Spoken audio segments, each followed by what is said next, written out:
Good morning. It is an honor and a privilege to be here with you, and I want to thank you, Jen, for inviting me here today. I also want to say I'm really sorry because I've been a little bit hard to get a hold of. I've been really slow to answer my emails, so thank you. And Annalise, thank you also for being so patient with me. Because you see, I'm actually in the midst of my very first sabbatical ever, which for those of you who've had sabbatical probably know, it's awesome. It is awesome. I get to stop and smell the roses, do whatever I please, and just pull away from the expectations that are always just surrounding us in ministry. So it's been great. But I also have to say, what I didn't realize was that when I have the space given to me, uprooted would be these deeper issues, questions that I've had that have always been there, but I've never quite had the time to attend to. That's also what sabbatical does. Because my friends, when I said yes to ministry, a vocation in ministry, I said yes because the kingdom of God being established here on earth is incredibly compelling to me. The reality that God calls the people of God, invites us as the people of God to usher in God's shalom to every corner of the earth, it still captures my heart and my soul. I love it.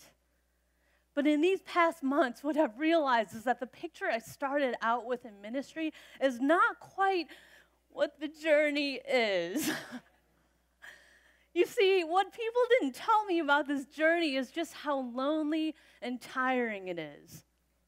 What I didn't know is that though you might read the latest books, the latest strategies, theologies, and whatnot, there's really no guarantee that any of what you do will work. And I didn't expect the politics. Politics that are in any organization, but what I didn't expect was the way it's masked in spiritual language and the way that chokes up my soul. What I didn't expect was the same insecurities that I walked into ministry with are the same ones that still plague my life today. That's what people didn't tell me. So you see, in part, this sabbatical has meant me being face to face with the questions, again, of whether or not this vocation is really worth it. Is it really worth all the heartache and the disappointment? Is it worth losing my soul to ministry? Where do I go with the pain of broken relationships and irreconcilable differences? And what do I make of all this? Are the people of God really making a difference in this world?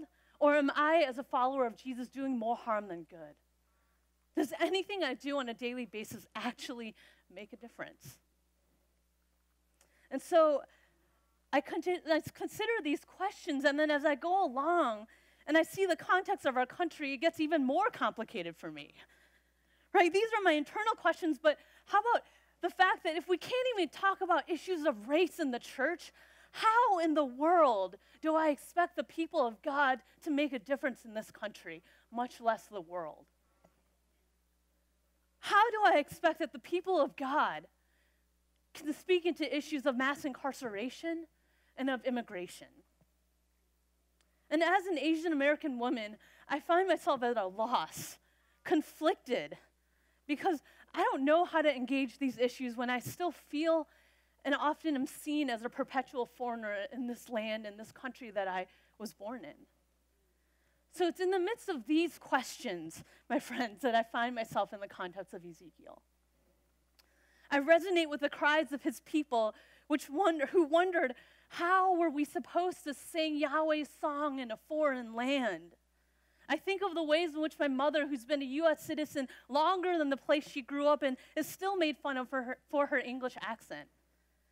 I think of my country's displacement of Native Americans from their land and black and brown men into prison systems, and I resonate with the sadness of an exiled people who wonder if they actually belong in the land that they live in.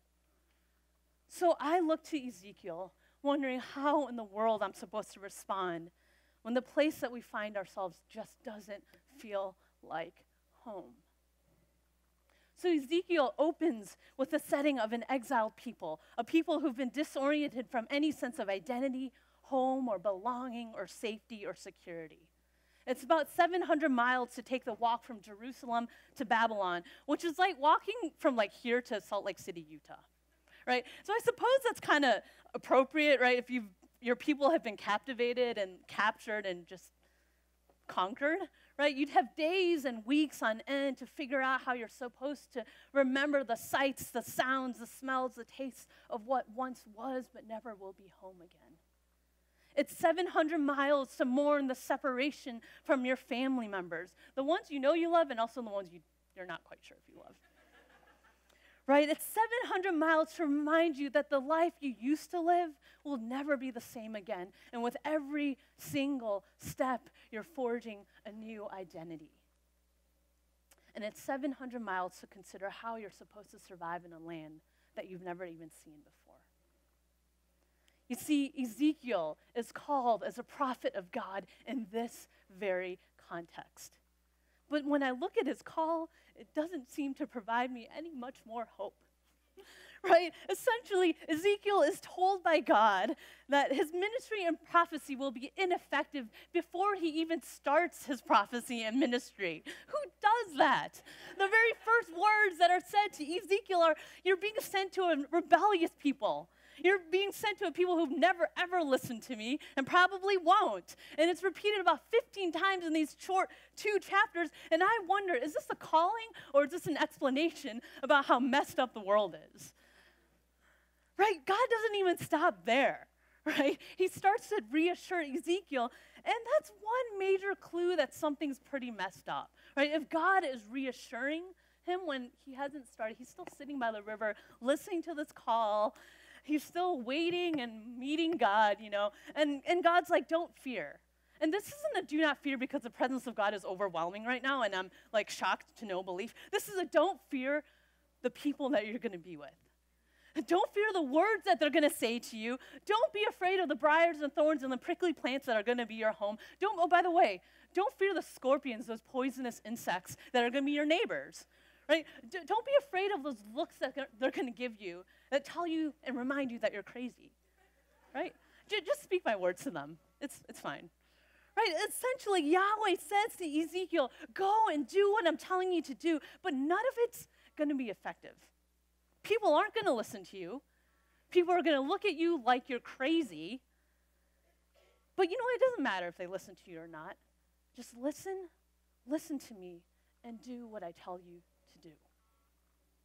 It's as if God is saying, there's no way to gauge whether or not you're on the right path or doing the right thing, or if it's making any difference in the world. Just listen and then go and do it. How in the world, my friends, is this good news to an exiled community?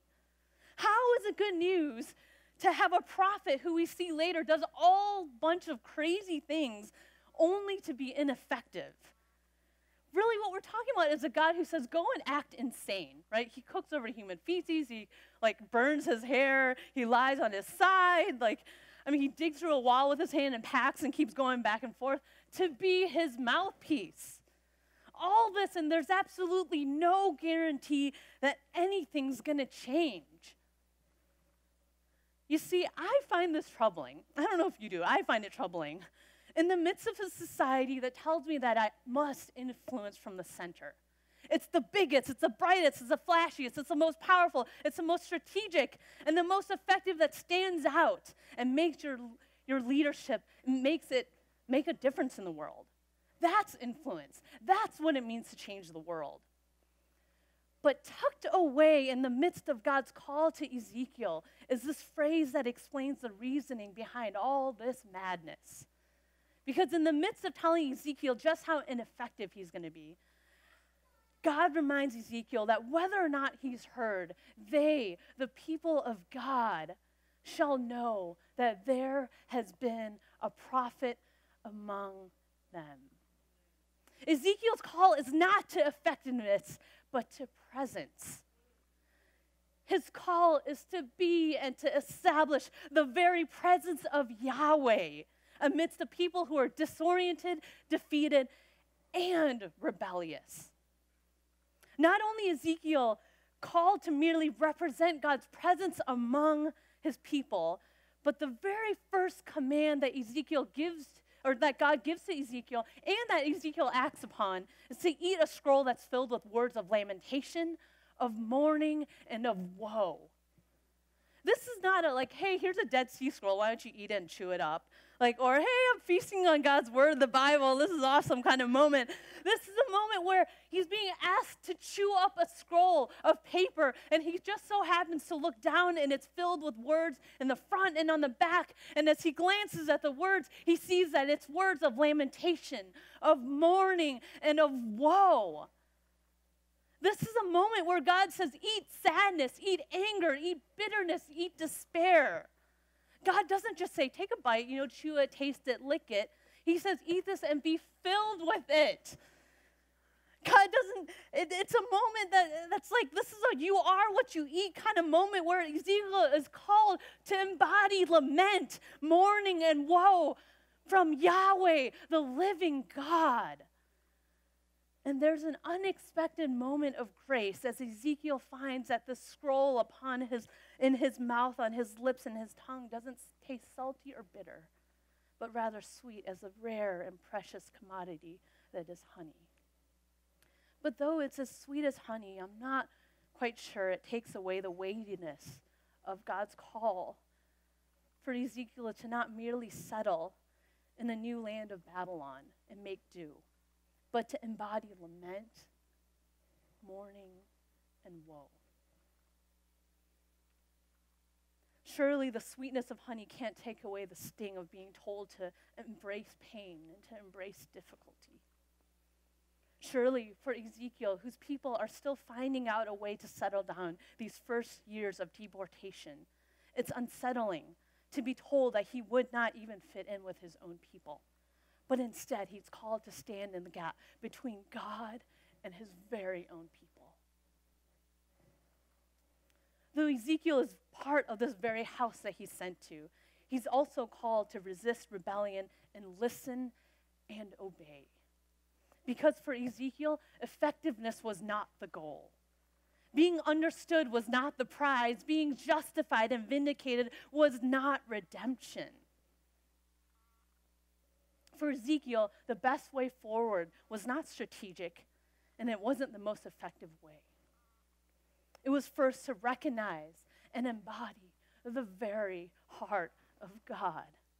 It was to embody lamentation, the lamentation of God. It was to embody the mourning of God, and it was to embody the woes and the judgment of God. For Ezekiel, he would be sustained in an off-centered, insignificant ministry because Yahweh, the living God, wanted to establish his presence among a broken and downtrodden people. For Ezekiel, the very voice of God and the glory of God was enough for him to say yes and to obey. So I find myself, as I wrestle with Ezekiel's call, perhaps in a similar place, completely stunned to silence.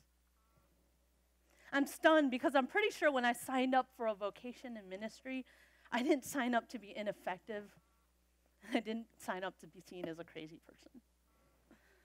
As I've continued along with the complexities of being who I am and the place that I am, I'm tempted to find my significance through ministry.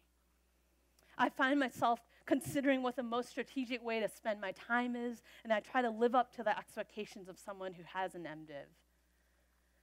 Yet the call that I'm challenged to face through Ezekiel is not to pursue significance, is not to fix things, and it's not to be effective, but merely to recognize and establish the presence of the living God. It is a call that not merely anticipates rejection, disappointment, and despair, but embraces the heartache and pain of God in this world. It's a call to run towards and embrace pain rather than to run from it. And one last thing. As many times as we see Yahweh remind Ezekiel of how rebellious the house of Israel is, there are just as many times, and actually more, that we see that God is the one who acts in this passage.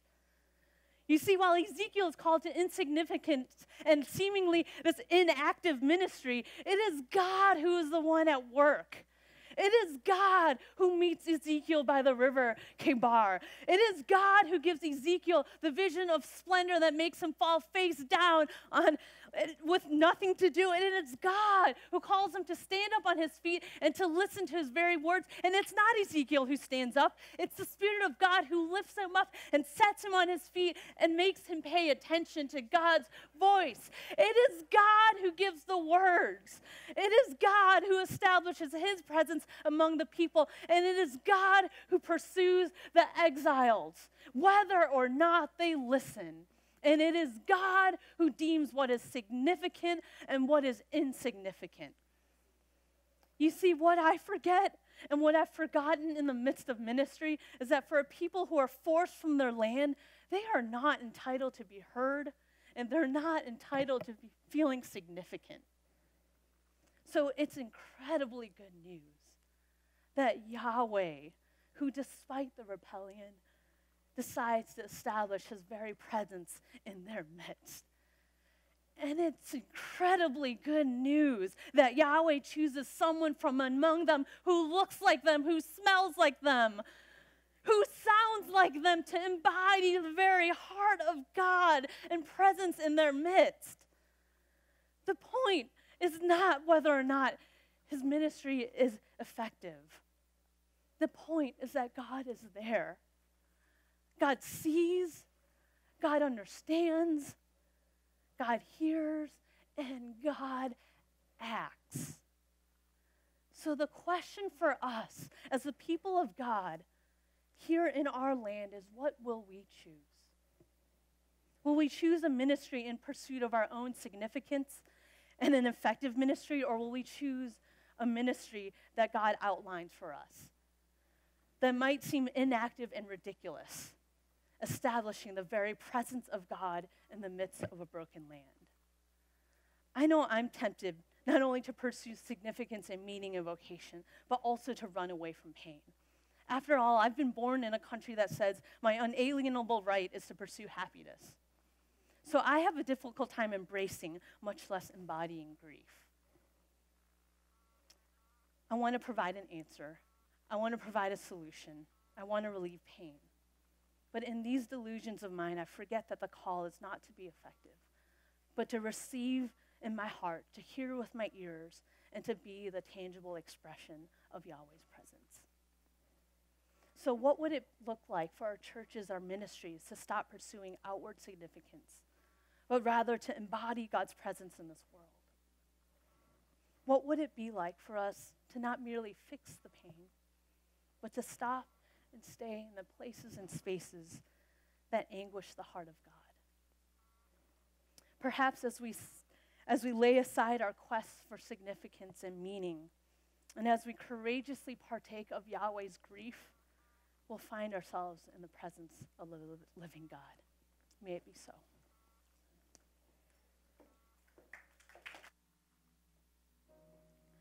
Now to him who is active in our midst, who is active in the places that we see and we don't see, may we go in God's shalom to be ineffective and to be inactive, embodying the very heart of God. Amen.